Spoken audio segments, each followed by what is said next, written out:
This is Solid Snake, and you're watching the Black Oni Podcast. Snake! Black Oni. Use the mind detector. Use the mind detector. So good.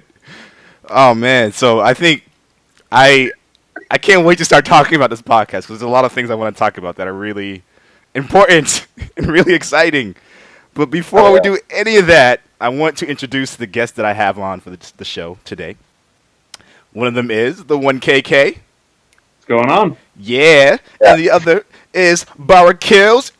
What's up? Eating some BK. Also, initials for Bauerkillz. Coincidence?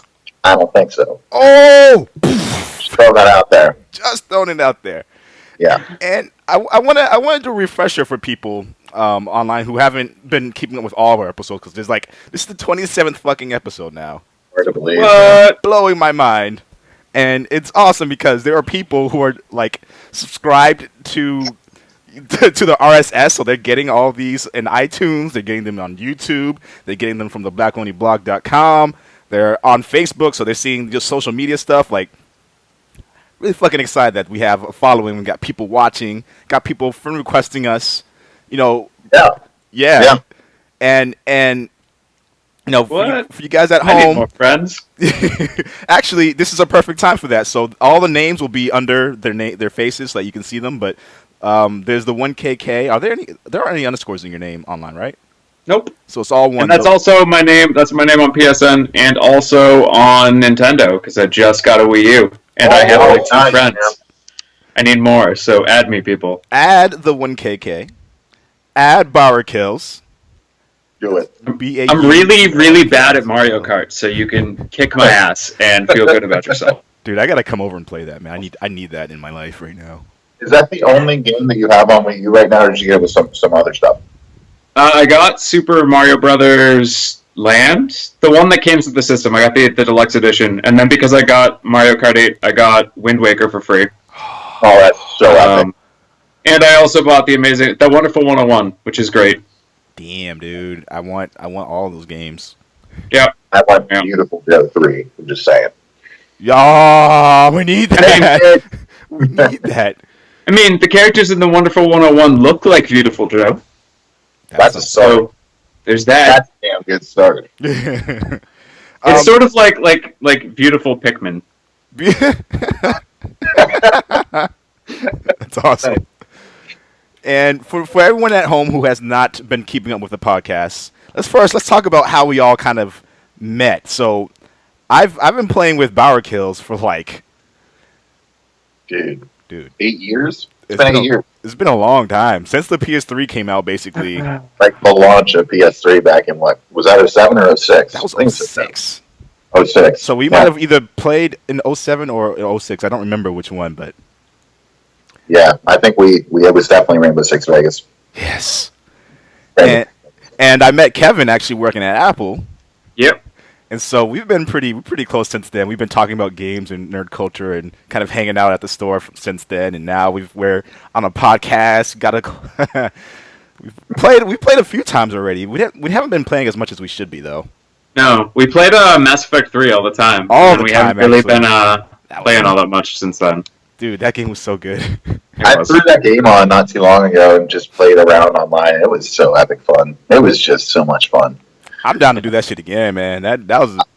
I'm down to play that anytime, man. That game online is so surprising. I am waiting for the Mass Effect trilogy to go back on sale. Oop, I feel like there's bad connection. Wait, did you sell it? I sold 2 and 3 because the Mass Effect trilogy was on sale for $10. Okay. And then I forgot to buy it. So I'm waiting for it. I'm waiting for it to go back on sale. Fail. Also, if I buy it from PSN, like the amount that I sold 2 and 3 for is equal to what? Is that Lamb Chop? It's Lamb Chop. It's Lamb Chop. I guess my fiance has a Lamb Chop thing. Sorry. I got this for a few years ago, and I'm like in the back room where like all the shit is stored. And she's just like looking at me on the desk. That was epic. I'm sorry. I didn't mean to interrupt. Just, okay. Lamb Chop. That was worth it. Lamb Chop. So yeah, what were you saying? But yeah, I sold 2 and 3 back and meant to buy the Mass Effect trilogy when it was on sale, and I didn't. So I'm waiting for it to go on sale again, and then I'll buy all 3. That's pretty much it. Or you'll just wait for it to come on PS4 and Xbox One. Yeah, seriously. It's too early in the podcast for that, Will. I gotta do that to me, man. You're getting crazy guy already. I know. I think Kev just... No! He's just frozen with a creepy smile on his face. He's next to the little gargoyle. Yeah, he dropped in and out. Yeah, he probably lost connection. We'll Okay. keep rolling. So, now that we've gotten past the little intro, our icebreaker. Probably shouldn't touch my nipples as part of the icebreaker. I mean, you know, if you get ice on the nipples and, you know. Gotta rub them until the friction causes enough heat for them to thaw.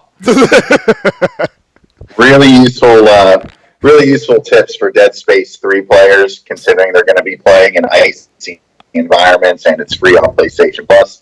Rub the nipples when they get hard and frozen. So, Oh in my your God, opinion, what are we doing with our lives? we're doing everything with our lives. Everything. So, what do you think is going to be the biggest system seller of the year? Like, in terms of games. It could be I already think happened this year and then moving forward throughout the rest of this year. Yeah, I think probably, I want to say at least for this year, and this is probably the easy answer, but Destiny, I think they were talking about how many pre-orders they already have for Destiny and that they're estimating between 10 and 15 million copies being sold just this year. But that's going to push both systems. Are we talking like exclusives? Like what exclusives are going to push each console or just push like the largest number of consoles just overall? Just in general. I mean, whatever's going to push the most amount of consoles overall. Yeah, I think Destiny is going to be there, and I also think Metal Gear Solid is going to push a lot of consoles, especially after that E3 demo. I think that doesn't come out until next year, though. It doesn't come out until next year. No, it doesn't. But yeah, it's going to be good. Are you talking? Oh, don't even get me started. Are you talking specifically for this year? Because definitely for this year, I think Destiny for sure. I think everyone and their mother is going to be buying Destiny. Consoles just so they can play it. I think it's going to be kind of like what Titanfall tried to do for the Xbox One, except I think it's going to be successful for both systems. I think we're going to see huge jumps. Yeah, for me, I'd have to say Destiny. Out of my head. Yeah, I feel like it's gonna has to be Destiny because that is the game that everyone is talking about for at least coming out this year. And there's a ton of other games that are coming out for each console and each system. You know, the Wii U. One of the things we'll talk about in the rest of the podcast is the Wii U.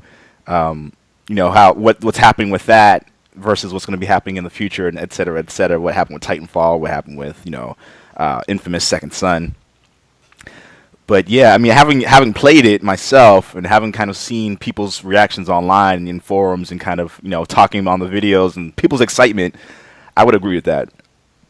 I agree as well. Is Destiny coming out on previous gen too? Destiny? Yeah. No, I don't think so, but maybe. Okay. So yeah, I don't know. I guess that means I don't know. That's how you bullshit in the business world. I think so, but let me check on that. Let me find out for you. Google. Yeah, seriously. Yeah.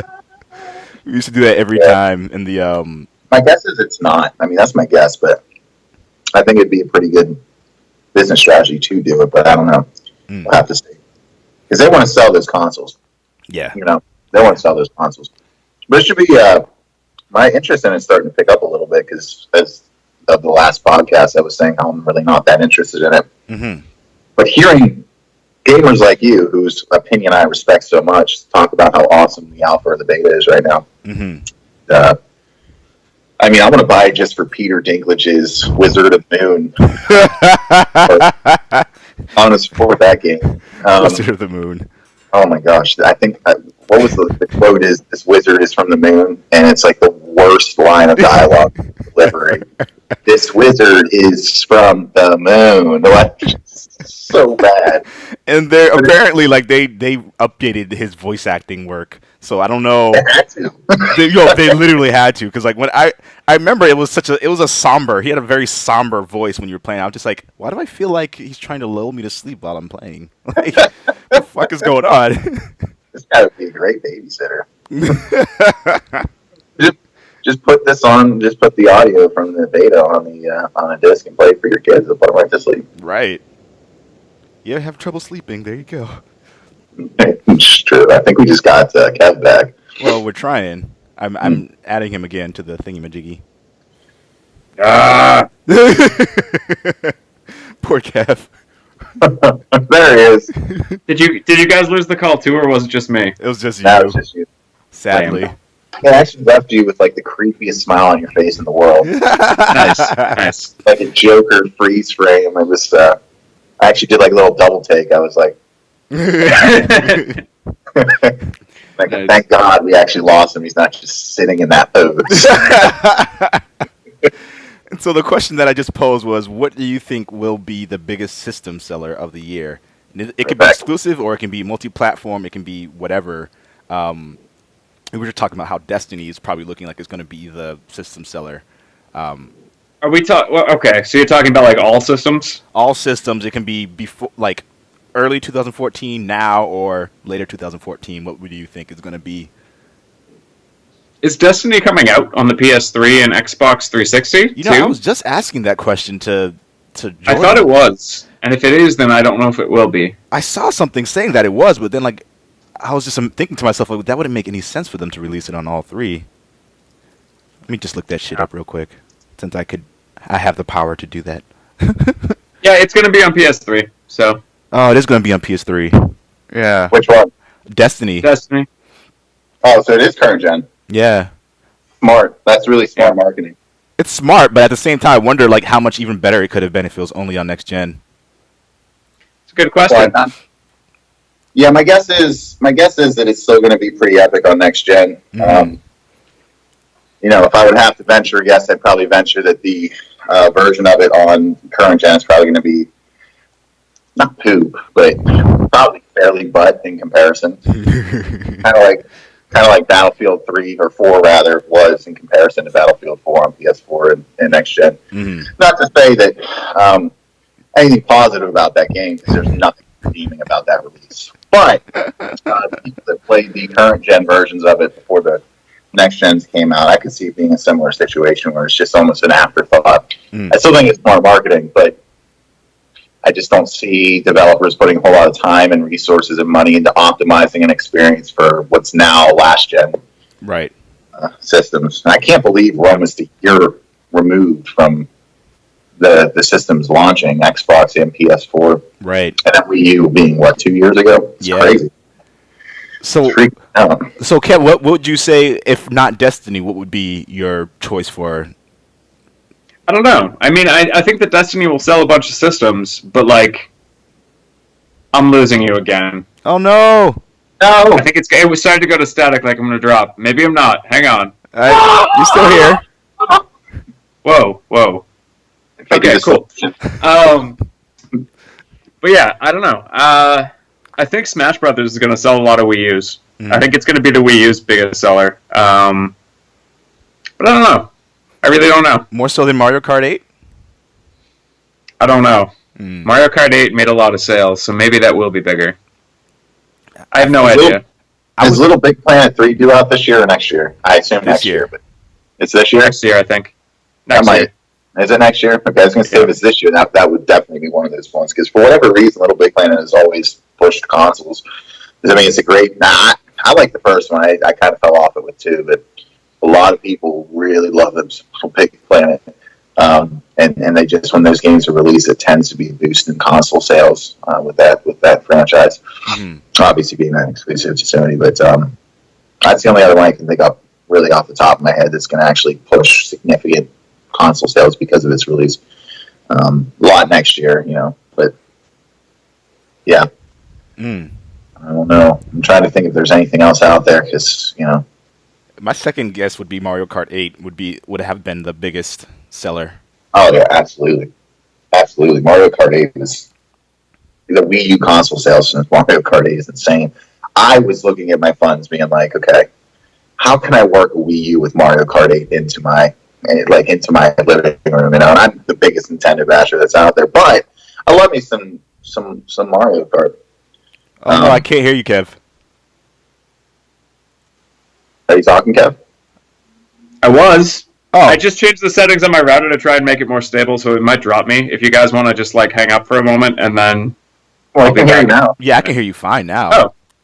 Yeah, Jordan, you're not moving, but I can hear you, so I'm just gonna Go with it. go with it. go with the flow. Yeah, I only got a Wii U because I sold my Vita and like a year's worth of games. Mm. So that paid for the Wii U and Mario Kart 8 and a controller, and I ended up paying like $20. That's not bad though. You can't argue with that. But did you guys hear about what Soil did? Yes. Yeah. Oh, what did he do? He David, I'm sorry, you're supposed to be on the podcast, so I'm letting the cat out of the bag. He sold his. He traded in his Xbox One. Yeah. Oh, yeah. I did just see that. Yeah. Yeah. He did that yesterday. I sort of did the same thing with the Vita. I was picking up games to sell, and the Vita was sitting there, and I was like, well, I haven't played this since February, and the only thing I played was Final Fantasy VIII. So I'm gonna sell it. Do you have now? I'd be curious. Do you have a 3DS that kind of competes with its time, or you just didn't have time? I have a 3DS too. I don't play on mobile very much, and when I do, I just bring the 3DS because it actually has games like that are unique to it. Yeah.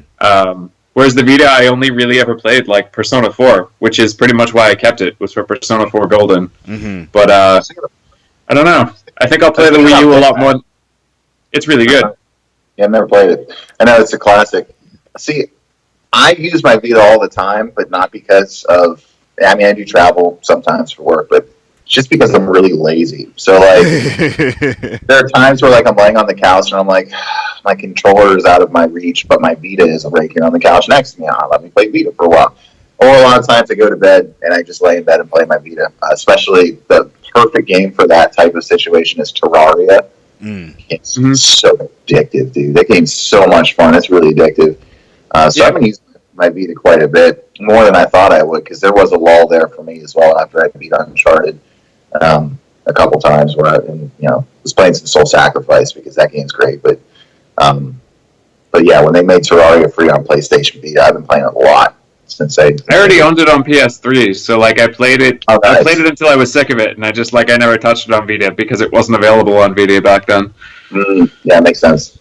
Yeah, and that was the thing with Vita too. Like, not only is it getting ports, but it's getting a lot of ports like after I've already played them. right. Oh, there you go. Yeah, it's tough.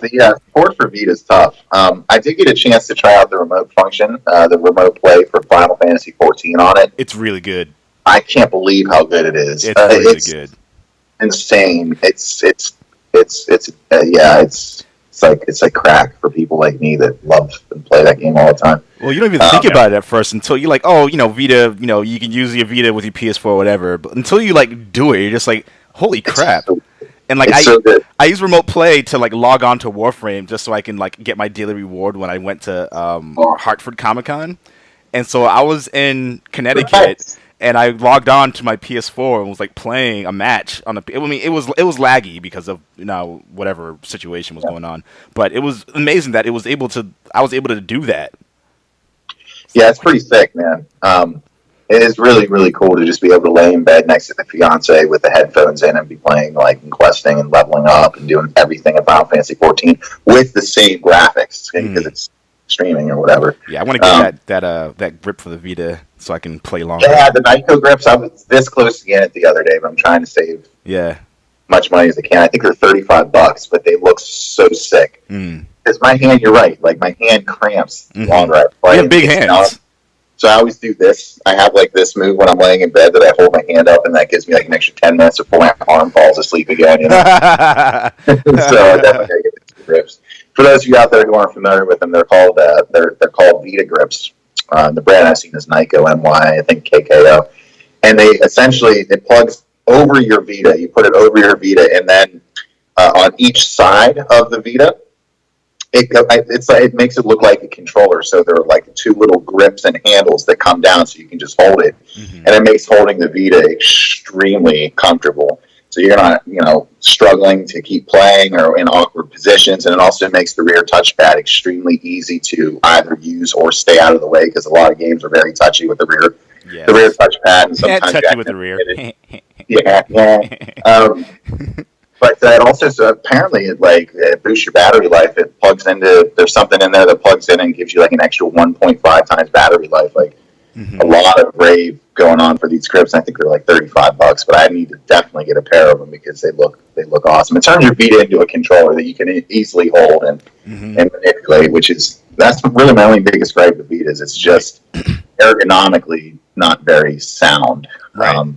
The design of it is like great. It looks awesome. It has the technology behind it, but playing for a long period of time is just like it does hurt a little bit. It does. It definitely does. But sorry to I always say this every time I'm on a podcast. Sorry to derail you. No worries. Please continue. So we'll go on to the gaming section, and we'll try to get Kevin back on. He's having some technical difficulties. This should be the drinking game again. It should be, because I just started drinking my last day of What have you been playing lately? Me? Oh man. Well, let me just start this off, and I know I've had conversations with you about this offline, but I just want to say that the probably number one game I've been playing lately is Metal Gear Solid 4: Guns of the Patriots. And I'm absolutely astounded at how well that title holds up to today's standards. I mean, it was released in 2008. Didn't get trophy support until 2012, and I hadn't played it since then. So I was like, I'm going to go back and play it. And what blows my mind is how well everything fits together with the other games in the series. I mean, especially kind of on this road to Metal Gear Solid 5 being released. It's just such a perfect time to sit down and play it. And what's crazy is, even considering next-gen graphics and stuff like that, like, this game still holds up. It looks gorgeous. And what's really cool is the few shortcomings it does have compared to like next-gen stuff that's out now, it makes up for in its art direction. Because you can do so much if you have the right art direction, and that's especially if that's enhanced by good graphics. I mean, it's just unbelievable how well that game stands up. But I mean, even in gameplay, the gameplay is so good, dude. It's so much fun. I love the aiming mechanics compared to the other games, especially going back to like Metal Gear Solid 1 and then playing 4. You're like, holy crap! Nuts. It's a way different thing. Yeah, it's just nuts. And I'm kind of putting off going back, but I just started playing again. I took a couple weeks break from playing Metal Gear Solid Peace Walker because of those issues. But Metal Gear Solid 4 I've been playing, of course, Final Fantasy 14, albeit not as much here lately. I just haven't had enough time. I only really like to play Final Fantasy 14 when I know I've got like 9 hours to just sit down and play, or at least a couple hours. Marathon session, yeah.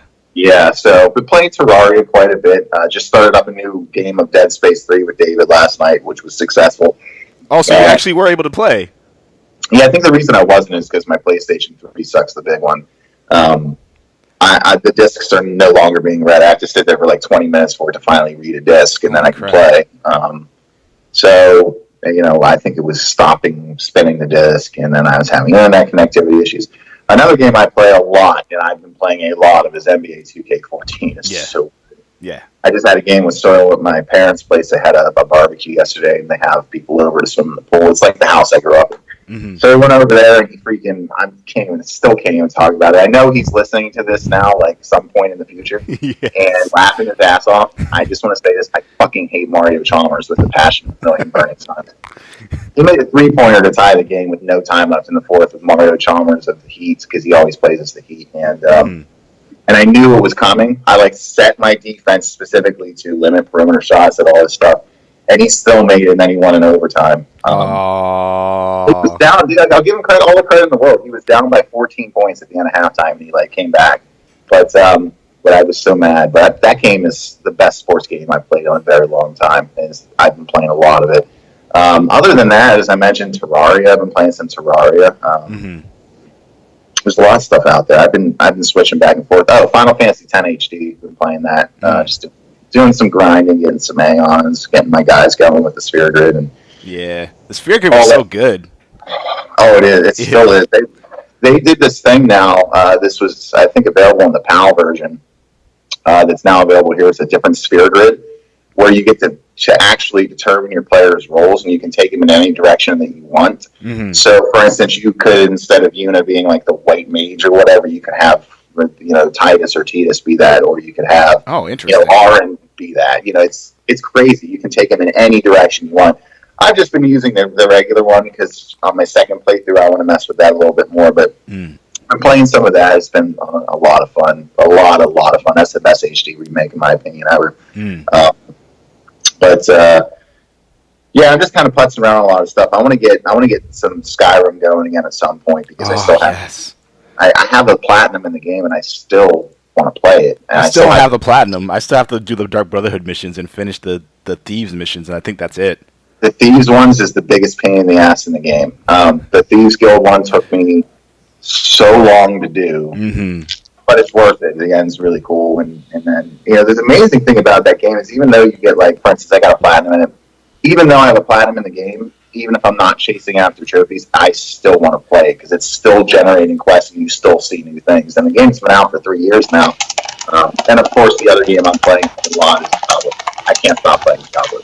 Yeah, we're gonna have a lot of fun playing that on next gen. I can't wait for you to get that, dude, on PS. I can't wait. It's like my number one most awaited time of this year is playing freaking Diablo 3 with you, dude. I'm so excited. Yeah, man. You know how hard I've been flying that game slide, man. Yes. I did everything to try to get you to get the current gen version, but I'm just glad we're gonna be playing it, man. It's gonna be great, dude. I'm like, we're gonna talk about this. Don't worry, but it's about that whole like.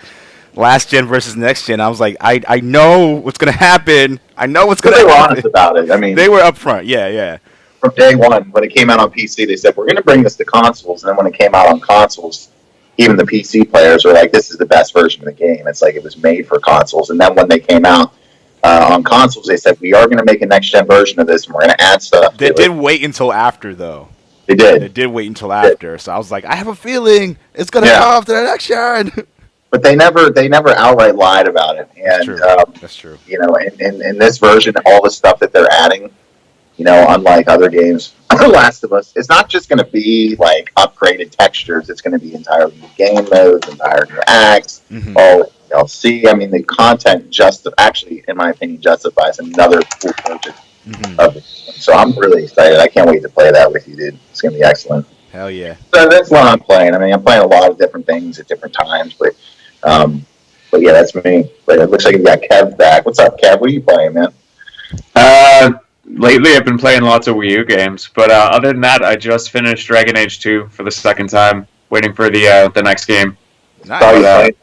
I saw you playing a lot, man. Yes, I played through the entire game in like 3 days, because that's how I play that game. That's how I always play that game.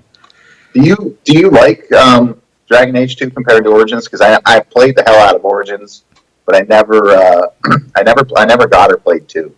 You should play 2, especially since you can get it for like $4. Oh shit, jeez.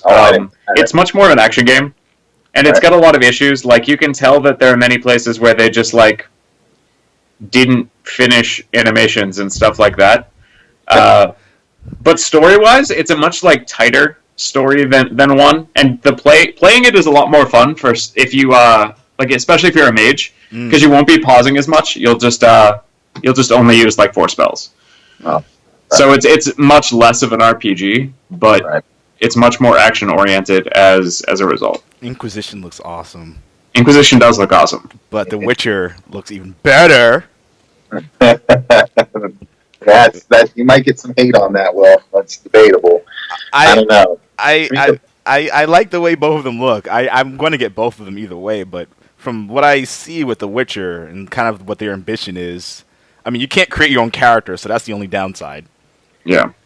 Yeah, that's okay. I mean, it allows them to tell a story, a tightly focused story, but at the same time, for what I understand, you can go in how many different endings they said there are, you can do so many different things.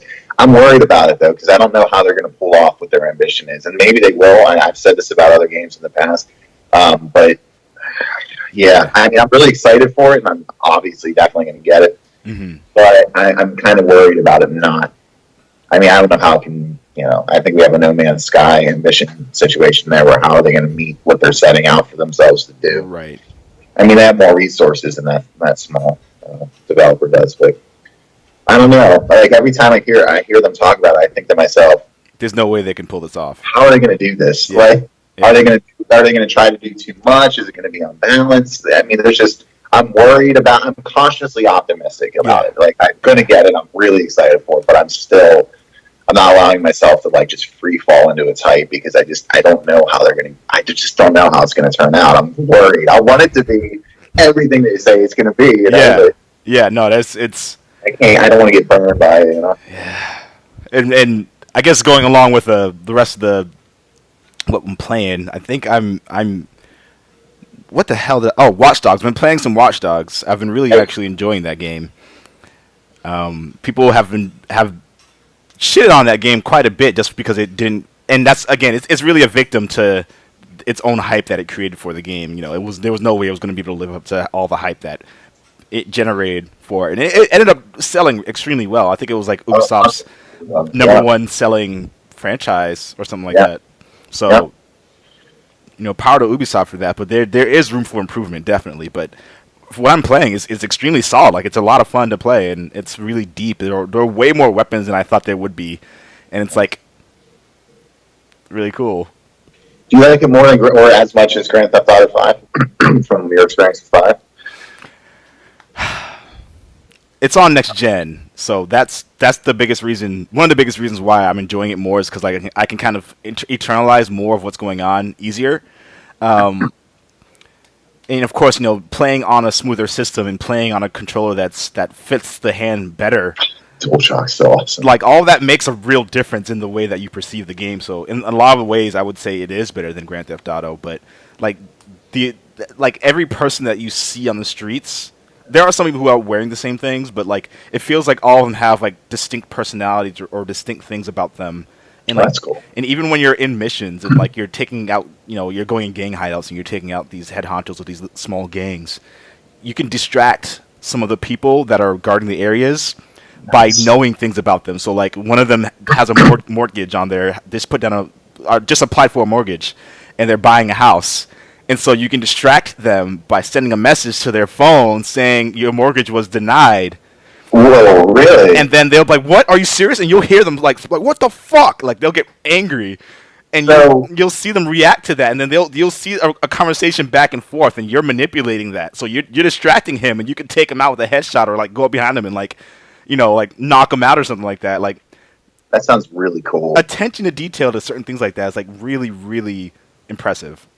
Yeah, that's my favorite thing about games is when they do the little things right on top of the big things. That's what separates a good game from a great game, or a great game from a revolutionary or masterpiece or whatever you want to call it. Mm-hmm. I wasn't aware that the game allowed you to and rewarded you for like researching people and then exploiting like their personal lives. I mean, that's because everything I heard is it's kind of gimmicky with the hacking and stuff like that. But if what you just told me is true, which I assume it is because you just told me it is, that sounds really freaking cool. I might have to reconsider it. So that aspect isn't all. So basically, like whenever you press square, you bring up this feed that you can see kind of everything. And so like if you're aiming on someone, you can see very quickly what their occupation is, how much they make, and then like what like if it's those gang house, for example, it'll say opportunity to distract. And it'll say, they just put down a mortgage or was just diagnosed with terminal cancer or something like that. Like, it'll have stuff like that. And so, like, it's not really you're researching them. It's more like you're looking at kind of what they have and seeing how you can use that against them.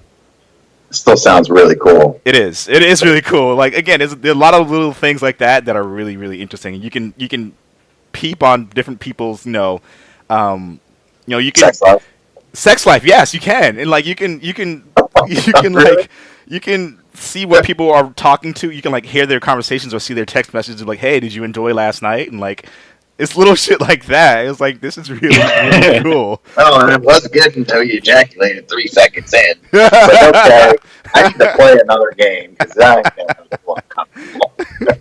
But yeah, I think people who are very quick to shit on it should give it a chance because it's not it's not the best thing ever, and it's not going to be like the next gen game of the century, but it's a really good game.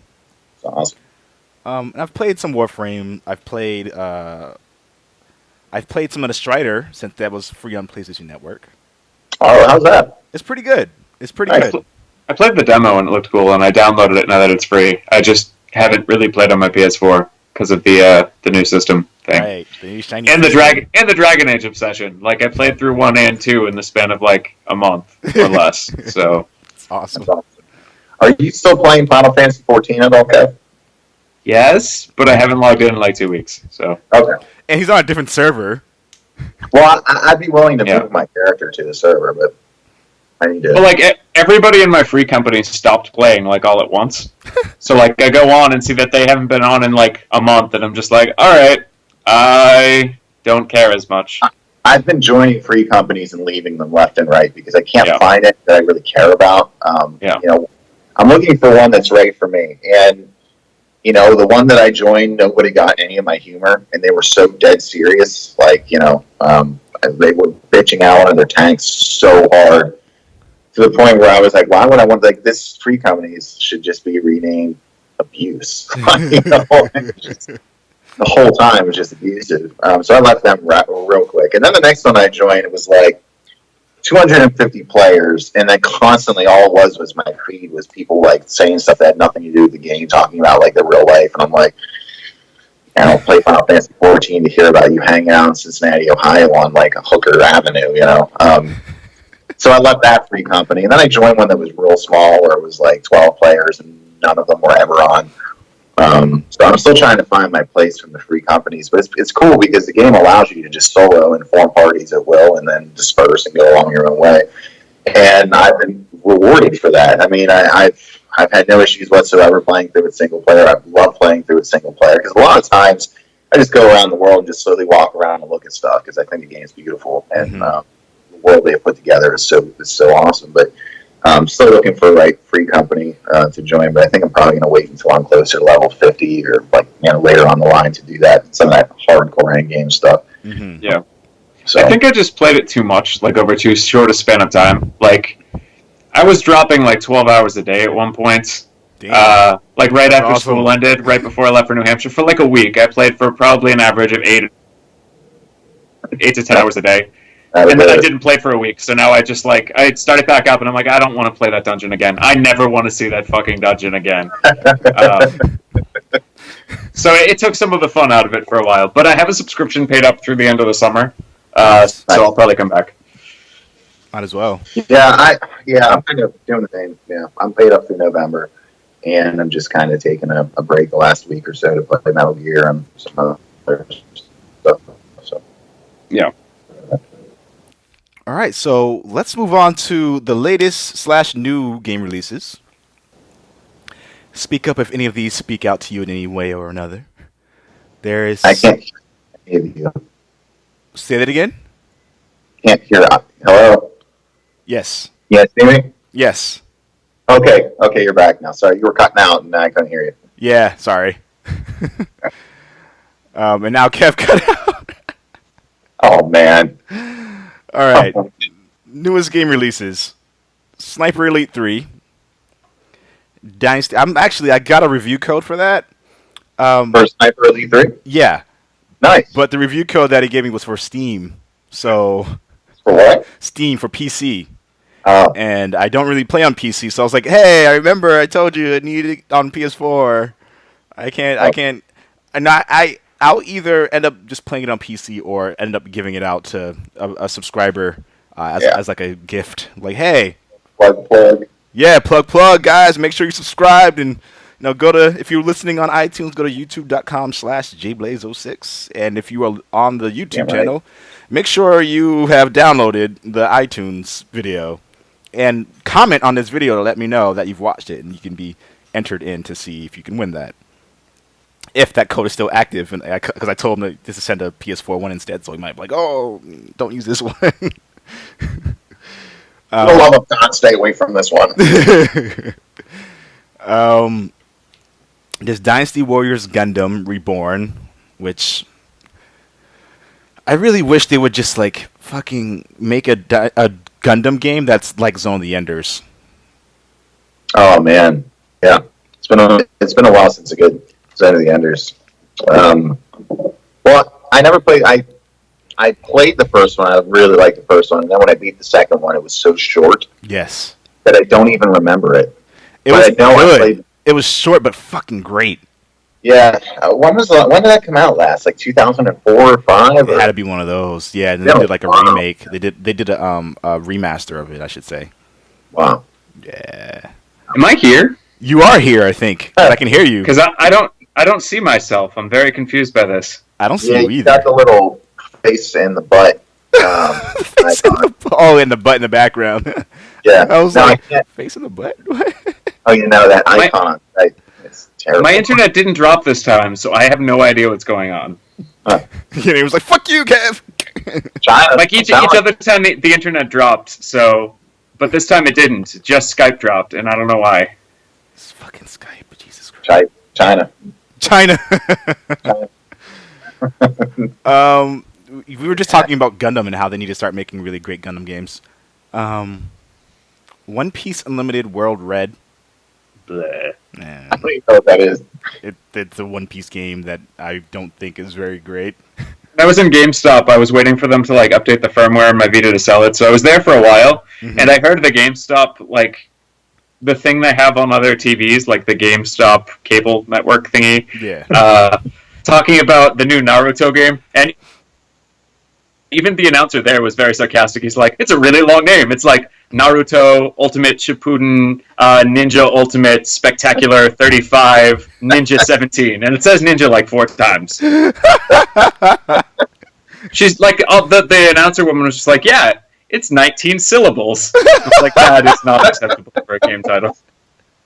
That's so excessive. It's ridiculous. It's so true, though. It is. They've definitely pulled a Street Fighter when it comes to that. You should not need to make an acronym to actually understand what game you're playing. Very, very, very good point. Wow. Then there's Transformers Rise of the Dark Spark, Okay. which I've been reading on reviews for that. And Screw that game and screw that movie. yeah. Oh, you saw the movie? I know. I refuse to. I saw the last one because by the time the last one, whenever it came out, I was in college, I think, and actually maybe not. No, I wasn't in college, but people forced me to go see it. I forget the circumstances, and even at that point, I was like, "It's a Michael Bay film. I don't want to see this. Can we see anything but this? I'd rather see The Lake House than this. Somebody, please, let me veto this decision." And it was so bad. It was so bad. All I could think of with this movie is, those Transformer fans out there saying, well, Mark Wahlberg's in it now, and so is Stanley Tucci. And I'm like, and their talents are going to be severely wasted, and they're going to be in a lot of slow motion sequences with explosions. That's what it's going to be. I just spit everywhere when I said that, by the way. Explosions! Probably showed up on my camera. It was so prominent. And then a couple of my friends saw it, and they were like, dude, I'm so depressed. I'm like, well, I told you. And then I read a bunch of the reviews for the game. Not that I really count reviews all that highly, but I do take them as part of the piece of the puzzle. Yeah. But one of those friends from college that also saw the movie bought the game. Mm-hmm. Obviously, he's more of a casual gamer because you should know not to do that, especially when the game's based off a movie like Transformers. And he was like, dude, and the game was even worse. Yeah, it doesn't look very good. That's so that's my only experience with that. But yeah, no, Transformers is just, they just need to let it die. They need to kill off Optimus Prime or just whatever. I know. I said kill off Optimus Prime, but if that's what it takes to get that franchise out of Michael Bay's hands and to have it end, I'm for it. I'm all for it. Yeah, I saw the first one, and it was amusing. I saw the second one, and it didn't make the slightest bit of sense. Nope. At all. Nope. No. They had errors with setting, all of a sudden it was night for no reason. I know. They had interiors of cars where they're driving in one car, and then they would cut to the outside and then come back and the interior would be different, and then they cut back out to the car driving and they're in another location. And it's mentioned at a different time. I mean, just At one point, they're running through, like, Egypt, right near the pyramids, and then all of a sudden they're in a building, and I'm like, what the fuck? Yep. There's no building there. Yeah, I remember. Like, I remember that. So and no, it was a whole village. They were in all of a sudden like a village next to the pyramids that was getting bombed out, and I was like, that doesn't make the slightest bit of sense. Oh man, and then the next one was even worse. I didn't see the third or the fourth one, but after the second one, I was like, all right, I'm done. Yeah. Christopher Nolan needs to stop whatever he's doing and just make a banging freaking Christopher Nolan Vision Thundercats film to just bitch slap Transformers. I don't know if you guys remember Thundercats, but Thundercats. Oh. Thundercats. I would also really enjoy like a David Bowie-esque Thundercats, like a Labyrinth-esque Thundercats. That would be epic. And he must have whiskers. Yeah, where like people have like feathers and cat pieces glued to their face. So all they have to do is cast Def Leppard. Yeah, pretty much. Just cast Def Leppard, Scorpion, all the extras. Get some prominent actors to get some fluffage, or what's that stuff called? Foliage? No. But there's a hunting term for something that I totally failed to recall. I don't even know what you're trying to say. I don't either. But I definitely said fluffage. Yes, you did. Pretty sure that's not in Webster Merriam. I mean, it could be. It could be. I'll start that petition right away. This Valiant Hearts just came out. Looks really interesting. I was thinking about getting it because I got a good $27, I think, on my PlayStation. My PlayStation Network account when Lisa bought me. Bought me for my birthday. So I just have $27 sitting there from the gift cards, and I was really tempted to get it, but I didn't yet because I'm still trying to force myself to play Child of Light, which I had so much hope for and expectations, and it's fun, but like I can't. Every time I play it, I get so mad at how forced the rhyming is. It just drives me. Oh, you don't like that? Oh, I hate it. It ruins the game for me. It drives me crazy. See, I don't mind the rhyming. I just hate the two party member thing. Yeah, then that.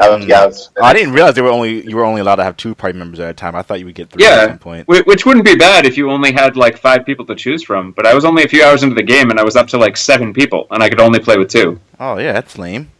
Yeah, Jeez. Yeah. But Valiant Heart looks really, really unique. I like supporting titles like that have different takes, especially when they have that kind of effort placed into them. You can tell. They're looking at the effect of war rather than putting a gun in your hand and having you run around and kill everything. Right.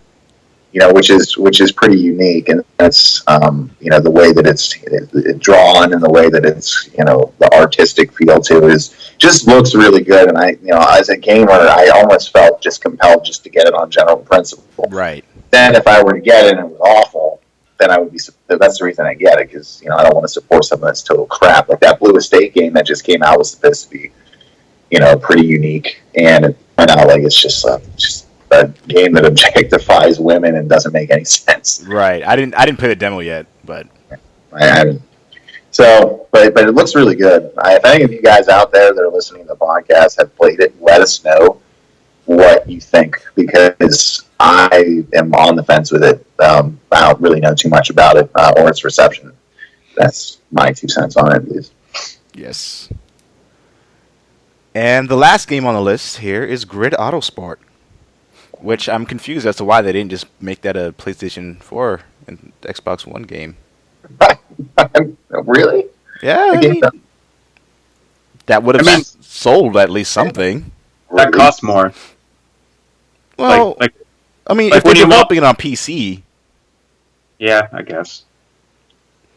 then they could just port it. It's a random release. I didn't even know that was out. Yeah, and who even knew it was out? I don't know. I looked at the releases for July at the end of June, and I was just like, nope, nothing. Nothing at all. I'm interested in Sniper Elite 3. I've heard a lot of mixed things about it, but I want to get my hands on it because I played it at PAX and I thought it was really cool. See the thing. Oh man, I want to try it so bad just because of the kill cams, and it looks so sick. And I'm morbid. Yeah, like I'm a morbid guy. Dude, it never gets old. From what I played, it didn't get old. I was just like, so cool. And it has co-op, which I heard was really good. That's awesome. The only reason I haven't gotten it is I don't want to say it looks like a tech demo, but it looks like that's its bread and butter. And to pay $60 for one thing, when from what I understand, the parts of it are so that. But if that game was like $20, man, that would be in my system spinning right now. $29.99 even. That's that's a game I'm interested to get my hands on once the price drops for sure, because it looks pretty fun. Yeah. All right, and moving on to the gaming news. EA mistakenly charges for demos. There are some people who are prophesizing and making the implication that wasn't a mistake, that they were trying something out. You think?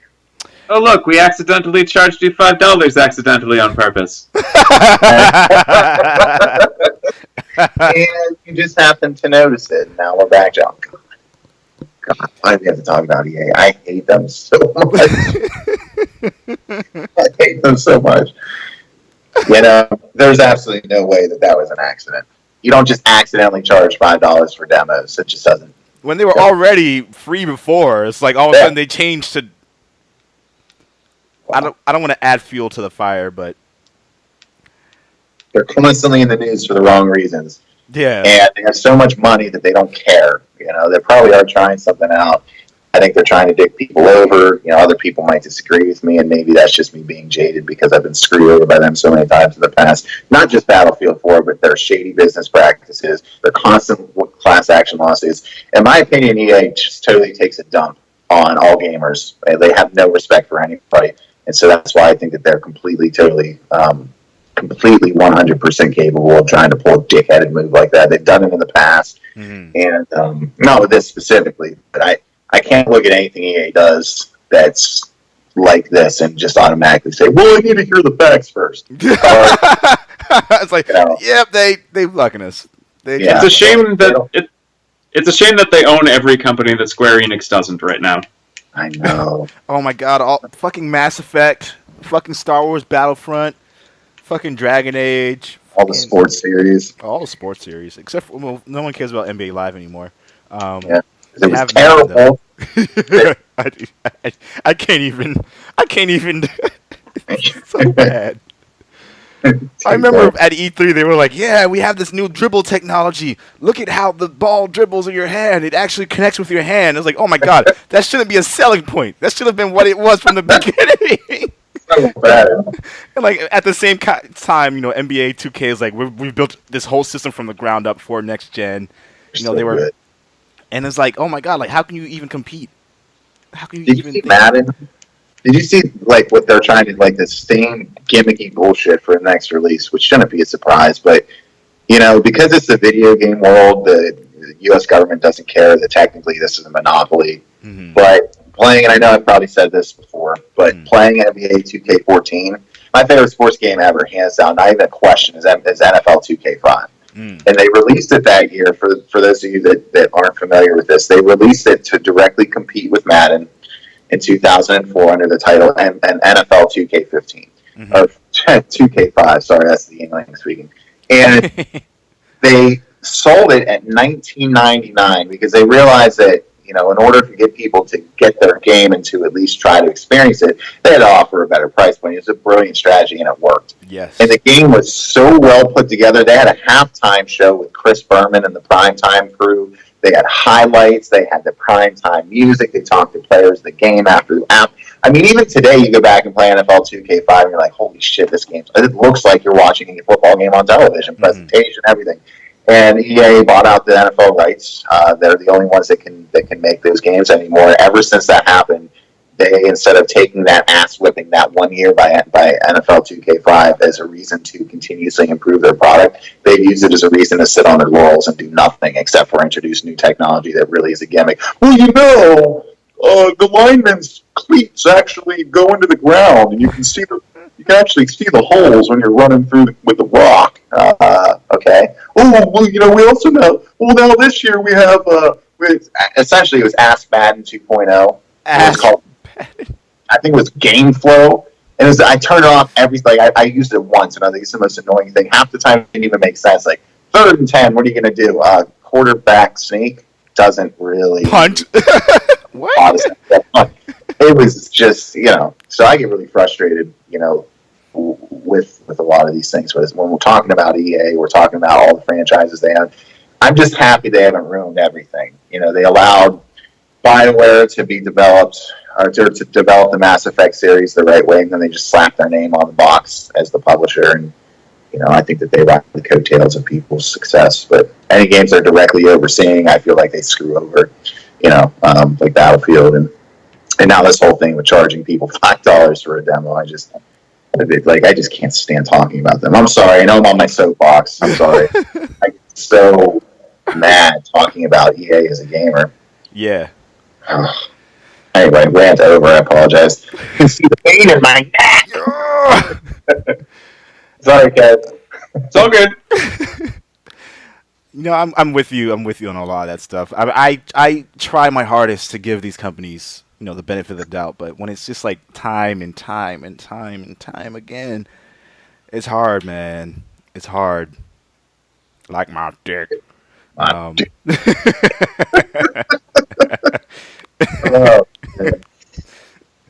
Yeah. Wow. Oh. How do you segue out of that? You don't. You don't. You take pride in it. Take pride in it and let it marinate a little bit. And then... Right. And we were just actually talking about system sellers and, this is, more news and more evidence kind of pointing to the fact that single games can boost the sales of a console. And we've seen it time and time again. Some people keep saying, oh, this isn't going to do anything for the console. No, it's not going to matter. People aren't going to buy it. It's like the reason why people get consoles is to buy games. Kev just got a Wii U for Mario Kart.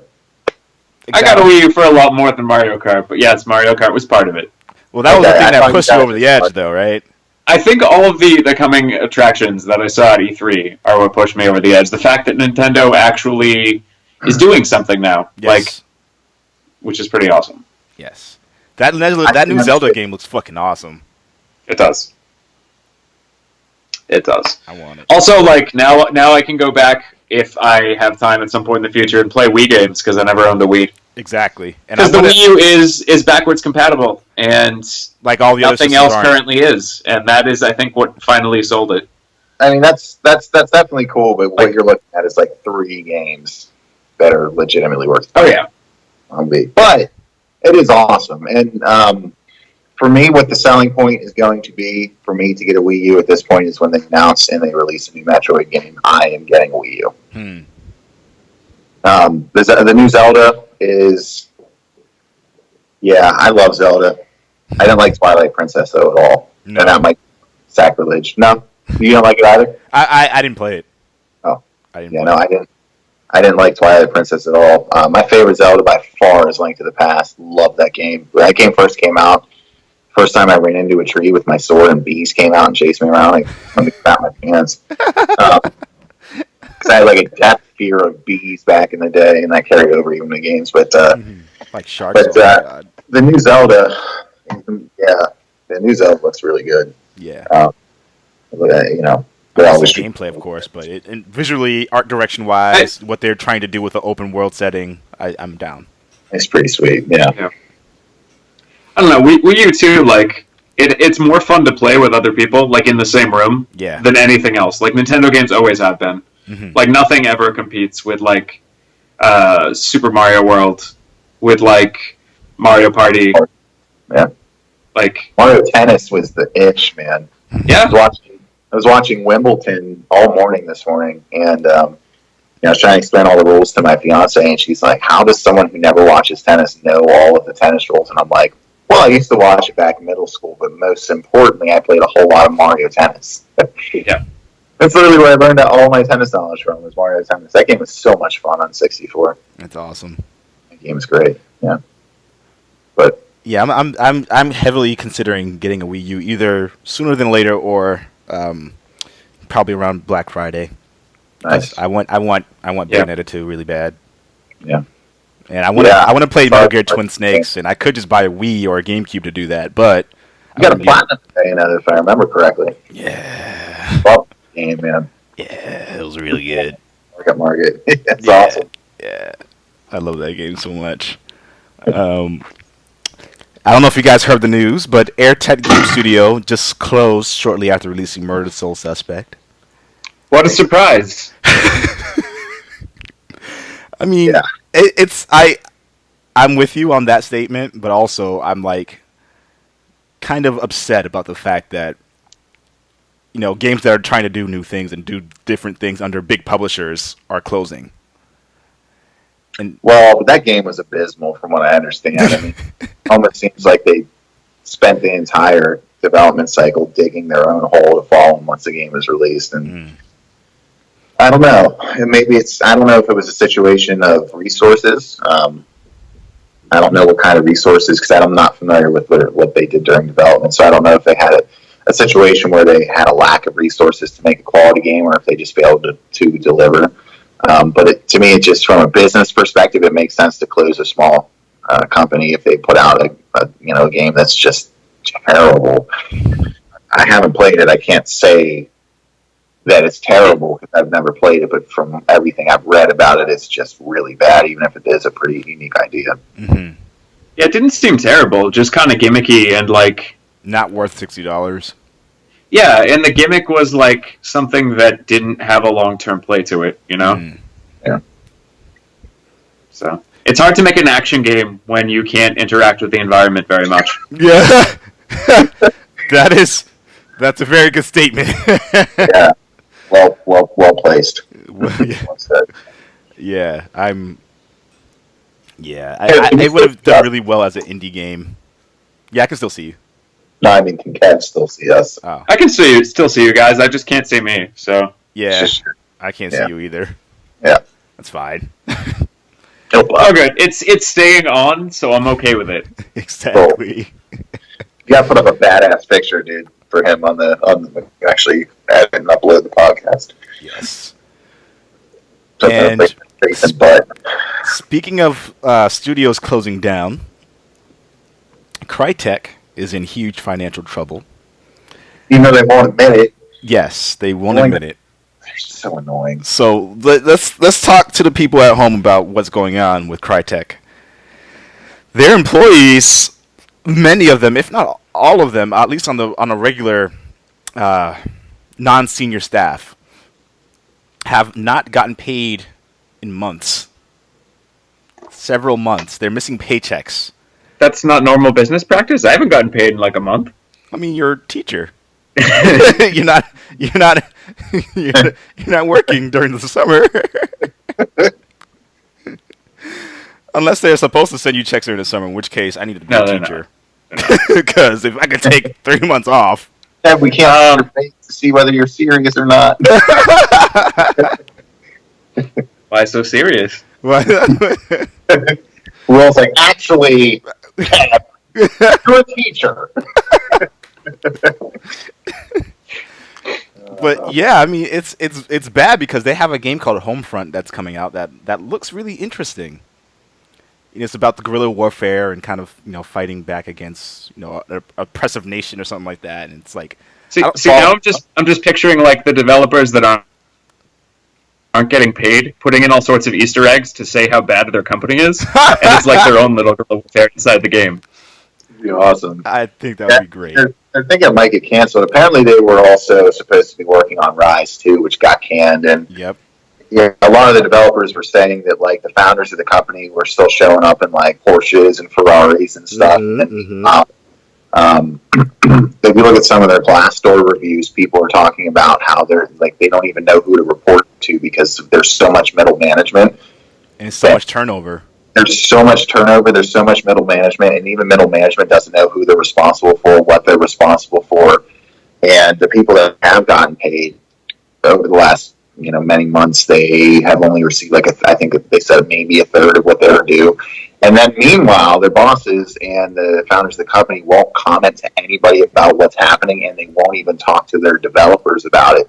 So if you were working for someone and they weren't paying you and then they wouldn't even talk to you about the situation, I'd be up and out so fast. And that's what's happening. They said I think over 100 developers have walked out and quit because, they haven't gotten paid and they're not going to continue to work on something when they're not, they can't work for free. Right. And obviously they have all this back pay that they need to get paid. Exactly. And how good is the game going to be when, all the people in charge don't know what they're in charge of? Sad. It's so bad. When there's something wrong with art and you don't know who you should actually talk to get it fixed, eventually you just don't get it fixed. Right. Yeah. Right. That's a really good point, actually. I didn't even think about that. I was just thinking about the fact that these people are managing something so big, so poorly. I mean, Crytek engine has been considered one of the best engines out there, but people aren't using it because it's so fucking expensive. I'm really interested to see what's going on because it doesn't make sense. Crytek should be a successful developer. They should be a successful company. Yeah. I'm actually thinking it might be a situation where the guys at the top might be siphoning. And now this is pure and total speculation, but I could see it being an issue where there's something criminal happening, maybe someone skimming funds from the company and something went wrong, or they put, maybe something like that, because Microsoft paid a buttload, I imagine, for Rise alone. It has to be. Maybe they put the company up, so they use it as collateral against something. I don't know. There's something going on, and it's the situation over the last month it's been really interesting to follow. It's a total mystery, but it's going to come out. What's going on is going to come out. My guess is it's something criminal, but that's again 100% speculation. It could just be the financial coup or a number of other legitimate reasons, but it just doesn't make sense to me that a developer as successful, as innovative, as reputable as Crytek would have suddenly financial issues. Right. It just doesn't equate to me. But what do I know? Hopefully this should be a lesson to other developers that they need to really be making sure they're taking care of their people, because that's so bad. I've never heard of something like that at that extent happening. Yeah.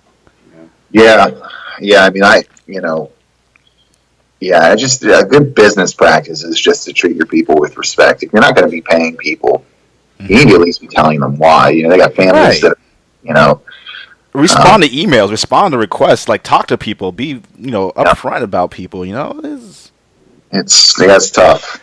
I feel for the developers out there because, from everything I understand, a lot of the people that work there that actually make the games are incredibly talented people who have a passion for video games, and it's a lot of hard work.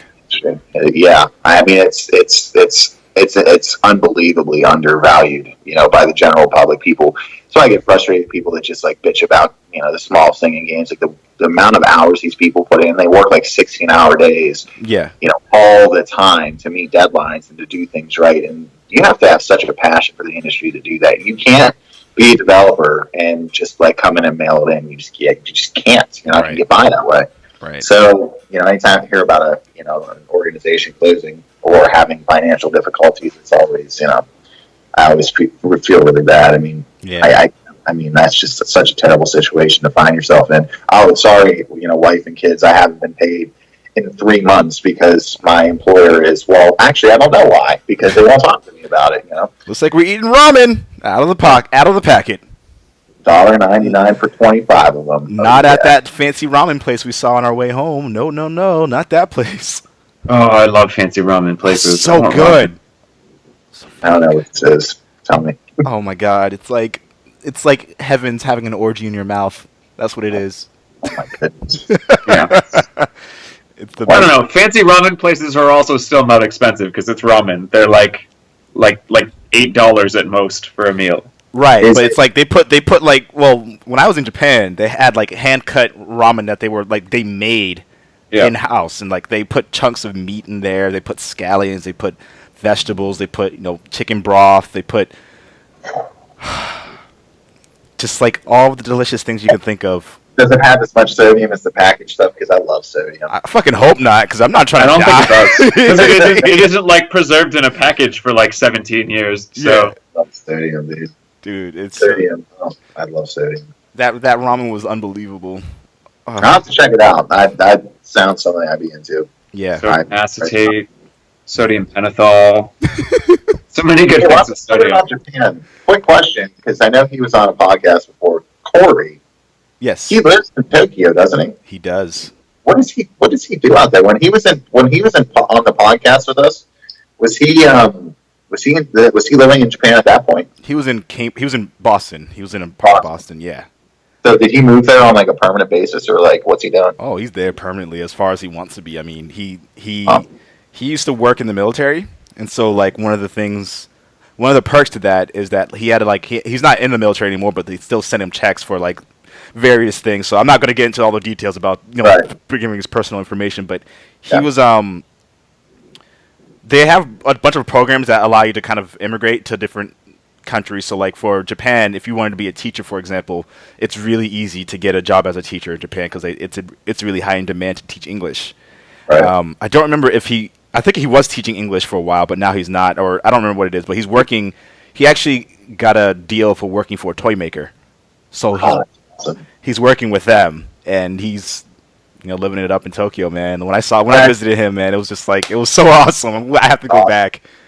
That's great. Yeah, I just want to give him a shout out because I see he's put all kinds of like pictures up from Japan on his Facebook, and he just looks like he's having a great time. So Yeah. I know he was on the podcast a few times. Just want to say what's up to him while we were talking about Japan. Yeah. Just brought it up. I tried to get him on the podcast before he left, but like things have been so crazy with his move that he couldn't get on. But he's Oh, yeah. interested still in coming on again, so we'll see if we can get him on. Try to coordinate our schedules, but Nice.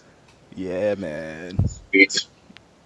So yeah, again, maybe Sony is going to. There's rumors that Sony would acquire them in some way, but I don't really know what the purpose That of makes a doing lot of that. sense. Well, how so? But no, go on. No, I just think it would make a lot of sense for Sony to grab up a quality developer like that, especially with their current push for exclusives, their current push for having the cutting edge technology. I think that they would really benefit from grabbing Crytek. So if any company was going to buy them, it would make to me a lot of sense if I was Sony to pick them up, and then use them in house. Obviously, for your young projects, it can only make you better. It's like when the Denver Broncos picked up Peyton Manning. Not saying Crytek is Peyton Manning out there, but you get a prized free agent like Crytek in your division, or your company, that's pretty significant. So that's why I say it makes sense. Now, logically, would it make sense? I don't really know, but to me, I could see that happening, and I think that's very logical. I think it would be good in the sense that they would have that technology to be able to do that. But at the same time, if they're going to inherit any of that management that's already there, that would be bad. No, they replace them. Yeah. They just replace them. They just get rid of them. Well, I'd just be concerned, like if they buy them out, I'd be concerned that the management, if they already aren't paying their employees, aren't going to use this money to pay their employees. They're just going to take it and run. Well, I think what Sony would do is probably give those developers, as part of the buyout, and then they do the acquisition terms. They would probably put that into the terms, and Sony would probably, as part of the buyout, pay them what they're owed. So those things are really easy to overcome in an acquisition deal. But there could even be a situation where Sony could absorb those individuals, and Right. they would And there's their own development teams. or they could replace them with their own people. I mean, that's all easy stuff to overcome in the business side. But I would love to see that happen. I think that'd be great, especially if they put the founders out on their asses with no company, because from everything I hear, are just total dicks. Yeah. Just total dicks. Do you think Microsoft would be in a better position to acquire them since they've already had a relationship with them? It's not about relationships on the business world. I mean, it is to a certain extent, but I think that it's going to come down to it's going to come down to dollars and cents. It's going to come down to environment, and it's going to come down to there's so many things that you have to consider when you're acquiring a company. Like that could play a role, but it's not going to be the deciding factor. Right. So I would say no, but it could help. I mean, it could help. We'll have to see. This is going to be really interesting to see what happens. Yes. Because it's become very clear. The one thing we know about this situation is Crytek is seriously in trouble financially. Why? We don't know, but it's gonna be very interesting next few months, that's for sure. And I honestly, if for some reason somehow the Crytek people are listening to this podcast, pay your fucking employees. Just do it. Seriously, just do it. Just pay your employees, man. That shit ain't See, right. that drives me crazy, man. That drives me nuts. You know, Yeah. people work for a living and don't get paid. It's terrible. So, anyway. And we talked before about certain games making their way to next gen.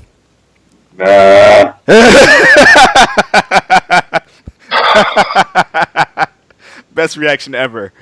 Like I understand that developers want to make more money, but at what point are people just going to stop buying these games again? Like, why are people buying them?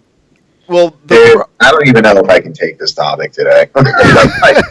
the problem isn't that they're making these versions for next gen.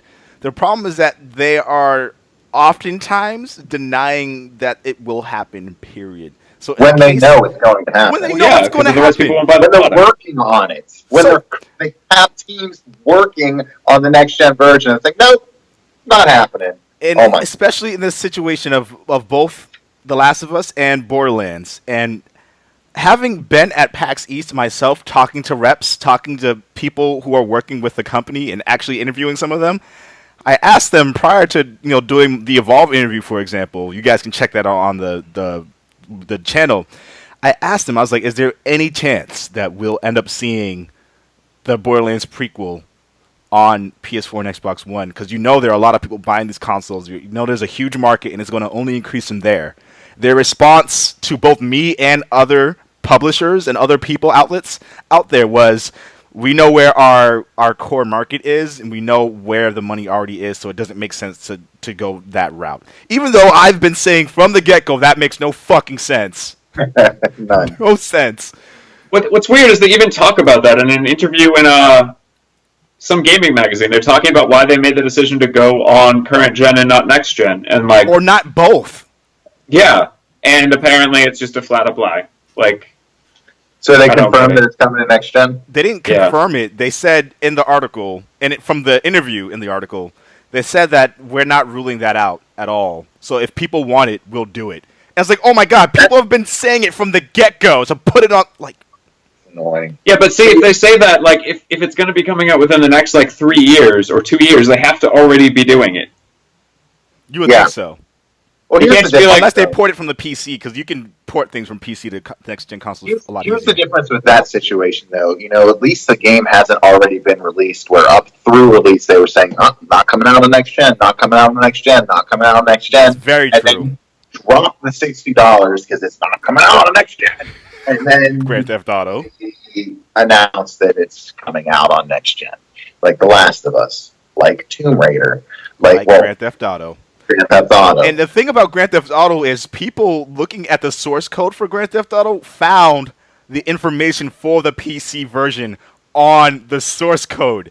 They found it. And even until then, they were still denying that it would come to PC. They still said no. I mean, at least Tomb Raider has the advantage that when it was developed and when it came out, there wasn't a next gen. Right. That makes sense. That's fair. But fairer than this other shit. If your game came out within the last year, I am not dropping money on buying it again. I buy HD remasters, but when they're actual old games, not when they're a game that released a month ago. I can't even get into, and I think it was on the last podcast where I was flipping out about this, where The Last of Us is fucking calling themselves a remaster. The game has been out for just over a year. You can't remaster it. It hasn't even been a full year yet. It came out last. I think it came out last March, so I think it has been. It was last July. I think it came out. It was June or July? Yeah. So maybe it has been a little bit over a month, then a little bit over a year and a month. But it does. It just fucking drives me. It drives me crazy because at the time they were already working on. They said, and when they finally announced it, they said, well, even when people were asking us before the game was released, we had a team working on the PS4 version. Oh my god, I can't even talk about this. It's so frustrating. And because they're calling it a remaster, they're going to put in some new bullshit thing that doesn't need to be there. Well, they already did that with one of the fucking updates on PS3, where they introduced all these new perks that just broke the game online. If you call it, and you know what? If you call it the Game of the Year edition, I'm not going to be okay with it because they just flat out lied. I'll still be against it. But oh man, does it just from a pet peeve perspective? The remaster, does that drive me crazy? Oh my god, does that drive me crazy? I mean, it is 60 frames per second. It is in 1080p, so it is technically remastered. Oh my god, don't start.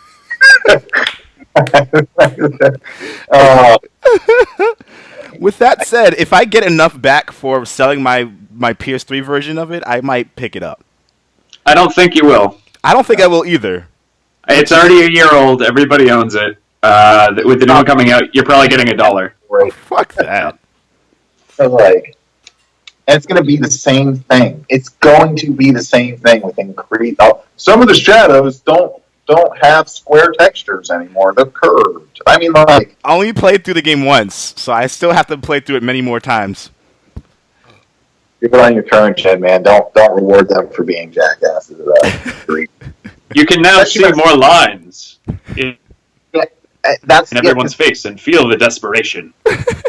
People, but that will just encourage them to keep doing it because people will just keep buying it. And it drives me crazy too because Naughty Dog is not a developer that needed to pull that kind of dick move. They didn't need it. They are successful.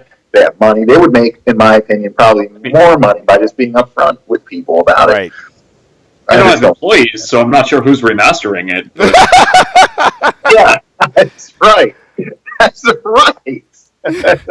Like, they're probably down to like 10 people working there. Yeah. It's like every week somebody's leaving. Oh my god, that's funny. Not even just like people, like figureheads from, major figureheads from the company. Right. I still think Charter 4 is going to be amazing, though. Oh yeah, no, it has to be. I have a feeling that a lot of people are going to die, or at least someone important is going to die in that game. Yeah, but they've been making that seem like it's going to happen since 2. That's true. Like, they've killed Sully like 3 times. No. And he's never dead. No. Yeah. Nope. Shows up smoking a cigar with like a twisted ankle. Can't be as bad as 3. I thought 3 was the biggest letdown in the last couple of years.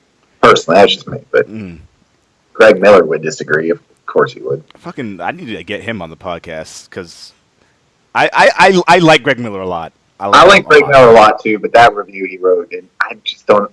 I respect the hell out of Greg Miller. I really do. I like him a lot. But I just don't like. You can like whatever game you like, and you can love whatever game you love, and I respect his choice as his freedom to love Uncharted 3 the way he does. I just don't get it. I don't get it. Like, reading the review, I disagree with that review more than a lot of reviews I've read on IGN, which is saying something.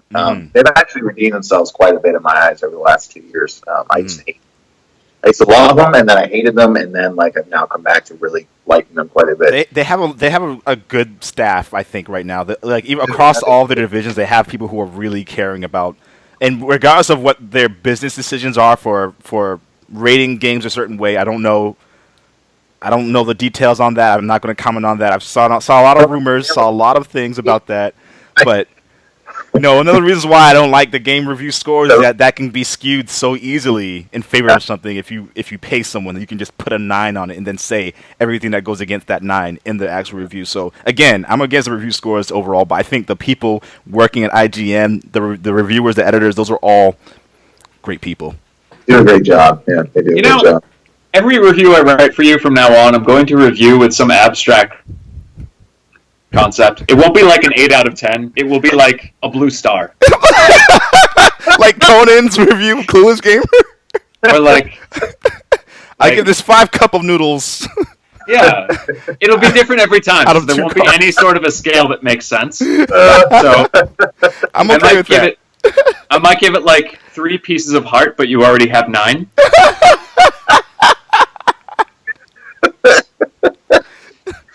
Or like a question mark block, but you don't know what's inside. Oh, Will would love that. Pretty good. They're driving crazy. Give this game 72 gold stars. I gave this game a panda and a fluffy bunny. A panda and a fluffy bunny out of 10. It's so good. My actual rib cage hurts. So we're nearing the end of the podcast. No! So what are some guest topics that you guys would like to introduce into the podcast discussion that we may have not already talked about? That's a recap. Nope, nothing. Nope. No. Okay. All right. I would just encourage everybody out there to, if they have a copy of Metal Gear Solid 4, to just go back and play it and see how well it stands up. I mean, when I first played it, I gave it a 9 to a 9.5, and then I played it a second time and I gave it the same. But like now, having not played it for 4 years or so, and I'm going back and playing it, like to me, it's a 10. It's somehow grown, and which is pretty amazing when you consider all the advances we've made in games over since 2008. Right. Advances in storytelling, Last of Us, advances in gameplay, advances in all these different areas, and that the game still manages to be as good as it is just such a testament to that game. And plus, I think it's really a great title to play to kind of pump yourself up for the re-release, or not the re-release, the release of Metal Gear Solid 5 whenever it comes out. I did want to also talk about Mortal Kombat X. So we haven't really talked about that too much. But what's that? It looks so fun. Yes. It looks so fun. Yeah, it looks so good. I spent 45 minutes yesterday of my time when I got home from a party. Thank you, Lisa, for driving. Just watching every Mortal Kombat from the last, every fatality and stage fatality from the last one. All I was worried you meant every movie for a minute, and I was like, oh. Oh, yeah, no. Although in 45 minutes, maybe not so bad. Yeah, right. No, but that's something we haven't really talked too much about. That's a game I'm really excited about because I'm the target market for Mortal Kombat. A large part of my video game life, my memories of some of my best memories just in life is 6 years old, and my brother taking me with him. My brother's 6 years older than me, to the arcade, and us just playing Mortal Kombat. So I was way too young to be playing that game. My brother wanted to be a cool brother, we'd always get to the arcade and play it. And then when it came out on Super Nintendo, we played it, and then we'd go up the street, to our friend's place. My brother's friend's place played on Sega because it actually had the blood in it, and it wasn't the Super Nintendo version was. Yep. And then bought me my copy, Mortal Kombat 2. I ended up playing Mortal Kombat 2 with him. When my parents weren't watching, sneak me. We played Mortal Kombat 2. Yes. We played him every release in arcade, up through Ultimate Mortal Kombat 3, and then he went off to college. I got into high school and stuff, and I've been with the series ever since. But the best thing that series has done by far and away is get away from the 3D of some of the previous entries and just totally reboot it with the last release. I still think the last release is one of the best fighting games ever. It was like a total rework. Dream come true for Mortal Kombat fans, like 2D. With just these incredible mechanics and representations of what Mortal Kombat would be if it was released on, at this point, next gen or whatever. And, even though I guess it was still technically current gen, but just seeing Mortal Kombat X, it just looks like they're continuing down that line, and I just wanted to give it some love. Yes. Because it looks really good. I'm looking forward to hearing more, and where you were talking about sort of them simplifying things for 9, I don't know whether I want them to introduce more, because they have to do more than 9. Like, if it's just 9 again, it looks prettier, then I don't understand. Well, they took some concepts from Injustice where you can interact with the environment. And so you can either, depending on what character you'll be using, you can throw something or bounce off of something or leverage something in a way to kind of interact. Looks pretty cool. I love that. Yeah. Some of the new characters they introduced, too, look really unique. And, like, a lot of times, fighting series brings new characters, and they kind of are hit or miss. But every one that they showcased at E3, I thought they're unique. Very unique, and they fit within the universe. And they have 3 fighting styles. Yeah, they all have 3, so your version of Scorpion is going to be different from another guy. So even when you're playing Scorpion versus Scorpion, you're probably playing as a different version using different moves. The game's going to be so awesome. Yeah, I think I'm going to get it. I'm also wondering what they're doing for single player, because like the single player in 9 was so good. Like they said they're trying to build off 9. They're going to do another story mode, so they have confirmed that they're focusing strongly on that as well. I just don't know what they're going to do, because 9 was so good because it played through all of the old ones, and like you can't do that again. Yeah, I have 9 downloaded on my PS3, but for some reason I can't install it. I've been trying to figure out why I haven't been able to install it since I bought it a long time ago, and it's driving me nuts. I'll tell you this, man. If you ever figure out how to do that, I'll play tag against other players online with you. When the game first came out, I made it to. Are you familiar with the King of the Hill mode? Not me, no. Okay, so let me explain this to you real quick. King of the Hill mode is you play online, and it's like an arcade style. So you have other players that wait in line to play you, and they're viewing your game. Okay, they're viewing your match against the other player, and they have like little avatars of their favorite characters that, like, they can cheer you on and stuff like that. And when you're playing, you don't have to see that view. You can just be playing the game, in the normal view or whatever. But every time the match is over, it'll show you that view, and you'll see like the little avatars are giving you like little signs, holding up little signs on a scale of 1 to 10, how they thought you did, or whatever. Yeah. And then the next player in line, whoever wins, stays in, and then the next player in line, the little avatar hops into the game, and they're the next player up, and then the other one just walks to the end of the line. So they call it King of the Hill. It's really cool.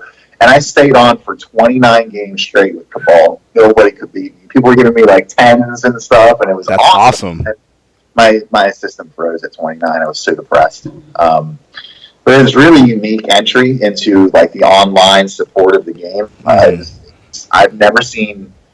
When you play a game online, you typically have seen that before, but this was just such a brilliant play on like that live playing in the arcade back in the day, like being injected into the online experience, which is really cool. So I'm interested to see if that returns. I'm sure it will.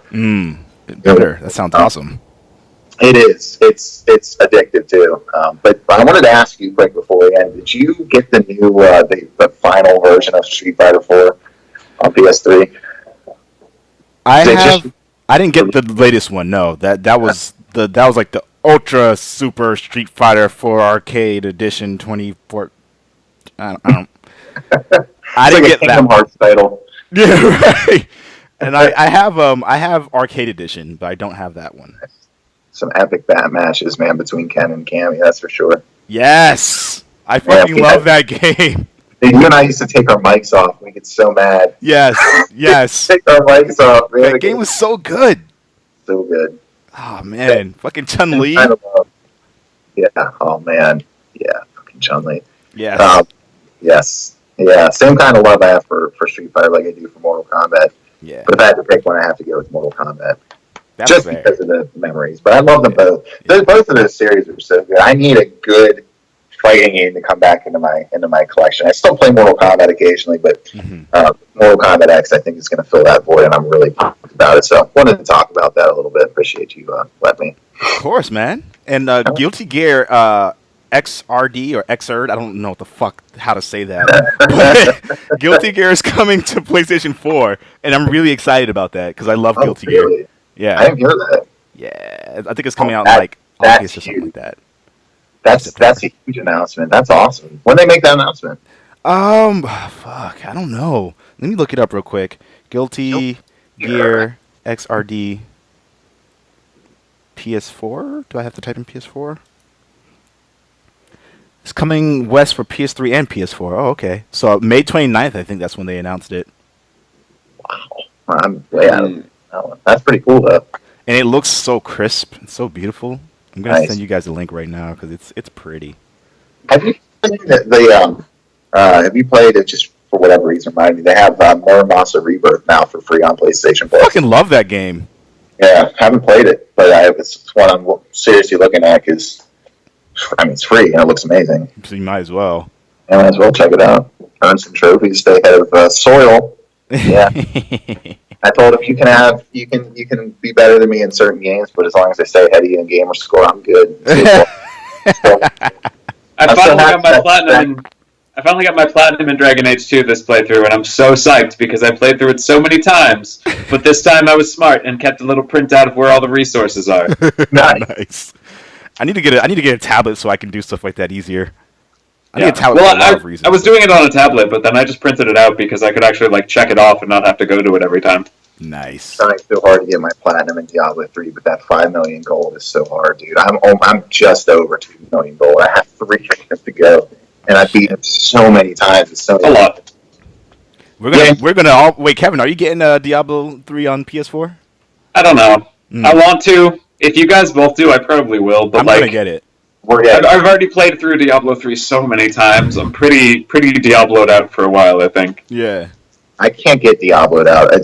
Every time I think I'm done with it, and I pop it in, I'm like, I'll play for 5 minutes. I play for hours, and at this point, I'm farming key wardens and stuff like that, and it's just so much fun. Oh, it's so much fun. I wonder if more games are gonna do what Grand Theft Auto Online is going to be doing with like allowing you to transfer your character information from one version from last gen to the other, because that should be standard in my opinion. It should be. I absolutely agree.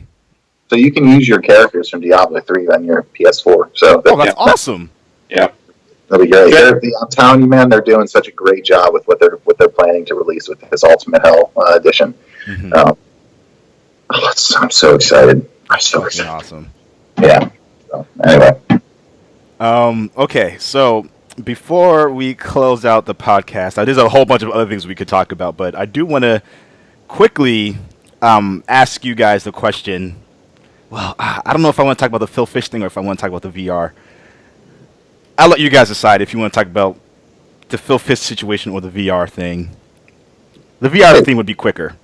Yeah, talk about the VR thing. Yeah. So I'm really interested in VR, and I know a lot of other people are interested. And in the podcast thread that we have on Facebook, we were talking about kind of what the next step in hardware innovation would be, and what would VR need to do in order to get you invested in it? Not be 3D. That's it. Not be what the 3D push and movement was in video games and movies or TV. So you have a 3D TV, right? I have a 3D TV, and I've used it less than 0.5% of the time. It's a total gimmick. Doesn't work half the time, and when it does, it hurts. They just mishandled 3D from the get-go, and then they overhyped it, and then they got, I mean, even when ESPN's dropping their 3D channel, you're screwed. 3D's dead as far as TV's concerned. Mm-hmm. So they need to approach this smarter. They need to not just rely on people's gullibility to sell. Because I feel like they didn't. I don't know how to explain it.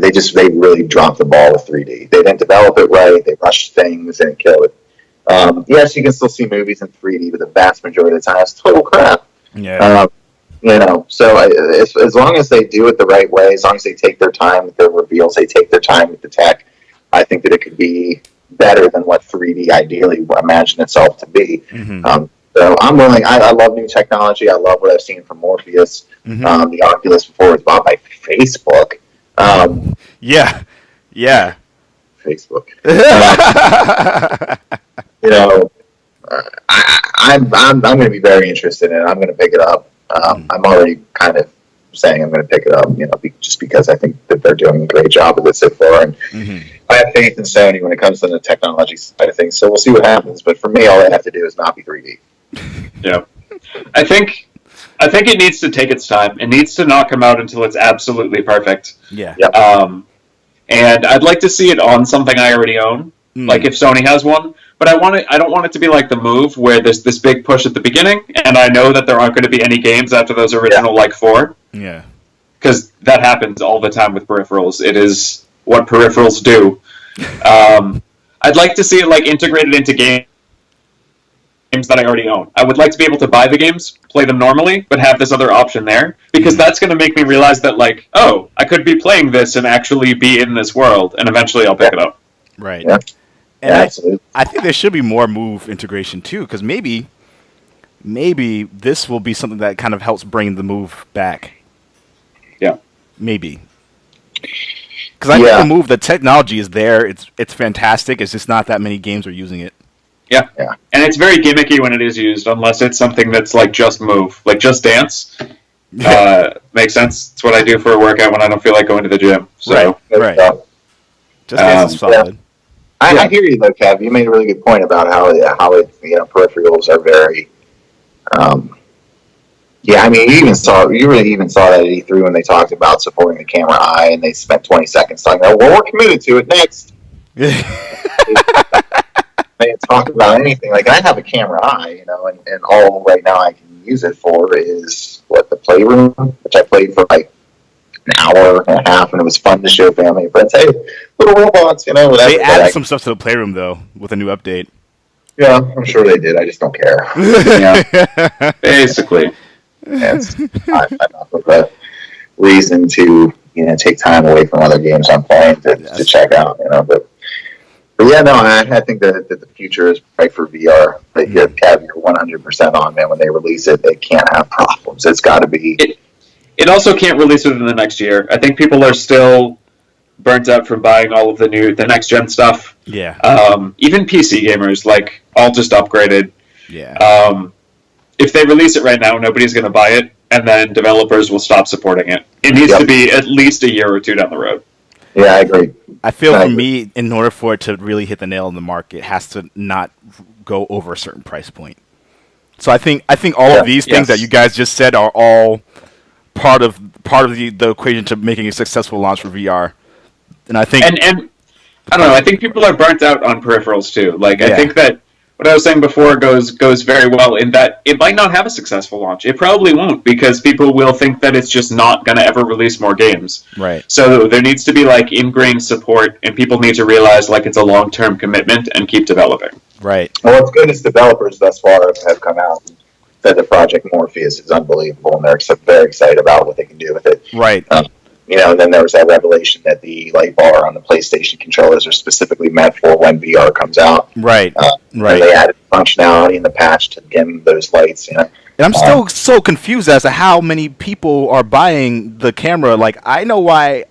I bought it so that I can do more live streaming, and I figured I would be using that camera for certain things down the road. You can use it for Skype and stuff, right?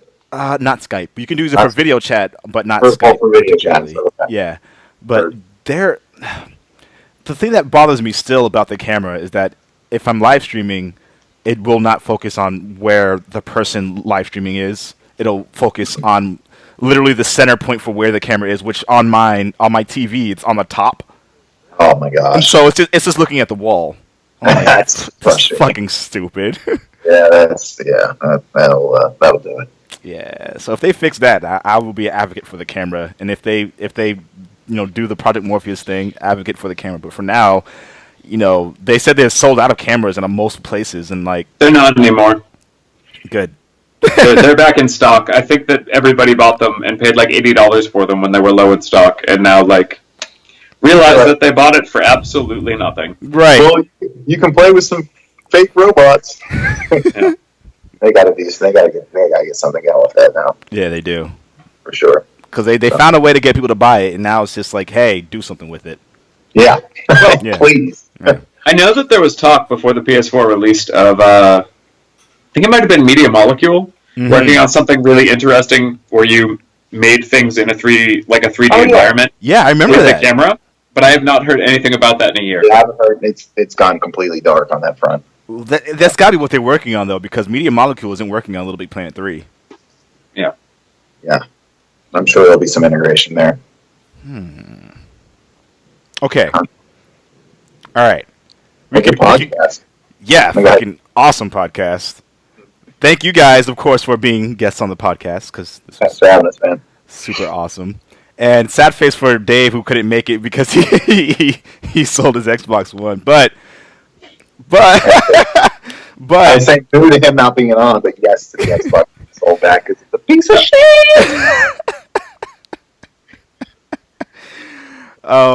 And I hope you guys had a great time.